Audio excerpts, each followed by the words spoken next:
Hello guys. நம்ம கம்ப்ளைண்ட்லேயே பார்த்துருப்பீங்க chat GPT என்ன பண்ணுச்சுன்னு. அது என்ன காரணம்னா, சேட் ஜிபிடி வந்து இவ்வளோ நாளாக எல்லாருக்கும் பாலிஷான நியூஸ் தான் சொல்லிட்டு இருக்கு. நம்ம வந்து அதுக்கு ஒரு ப்ராம்ப்ட் இருக்குது, அந்த ப்ராம்ப்டை கொடுத்தோம்னா ஒரு டீச்சர் எப்படி நம்ம கைட் பண்ணுவாங்களோ அந்த மாதிரி கைட் பண்ணும். அந்த மாதிரி நான் போய் பண்ணதுனால இப்போ வந்து என் சேனலோட பாயிண்ட் ஆஃப் வியூ மாறிடுச்சு.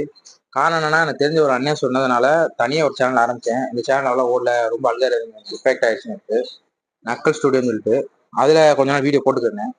அதுக்கு ஐடியா ஓகேவான்னு கேட்டதும் சேட் ஜிபிடிவேன். இப்போ சேட் ஜிபிட்ட வந்து நான் ஸ்ட்ரிக்டாக பேசணும் அந்த மாதிரி ஒரு ப்ராம்ப்ட் கொடுத்துருக்கேன்.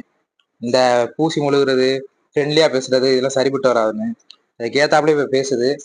அதனால நிறைய விஷயம் மாறிடுச்சு. இப்போ என்ன சொல்லியிருக்குன்னா, நக்கல் ஸ்டுடியோவையும் இஞ்சி மரப்பாவையும் இணைச்சு ஒரே சேனலாக போடு வீடியோ. காரணம் என்னன்னா, ரெண்டுமே ஒரே மாதிரி கண்டென்ட். ஸோ உன்னோட வியூஸ் வந்து அடி வாங்கும், அதனால சேர்த்து போடு அப்படின்னு சொல்லி சொல்லுது. அதனால என்ன பண்ண போறேன், இனிமேல் இஞ்சி மரப்பால தான் எல்லா வீடியோ வரப்போகுது. அந்த வீடியோல அந்த சேனலுக்கு பழைய வீடியோவே இதுல போட போறேன்.